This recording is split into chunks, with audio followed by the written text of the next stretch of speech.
और 2019 से 2024 का जो उद्योग नीति बनना था, तो मैं सारे उद्योगपतियों को एक नहीं कई बार बैठा था और मैंने कहा कि हिंदुस्तान के किसी भी राज्य में जो सबसे अच्छी पॉलिसी हो वो लेकर आइए, हम उसको उद्योग नीति में शामिल करेंगे। और यही कारण है उद्योगपतियों से पूछकर वो सारे पॉलिसी हमने बनाए।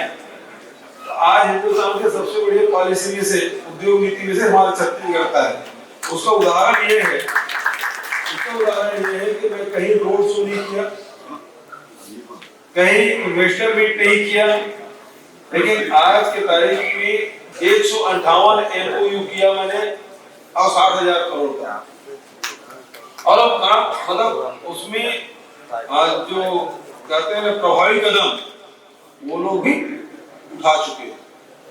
तो हमारी नीति ऐसा है, मैंने जब ये नीति बनाई और उसके बाद एक कोरोना काल में उद्योगपतियों से मीटिंग की, तो मैंने पूछा कि इस नीति में सबसे अच्छी बात क्या है।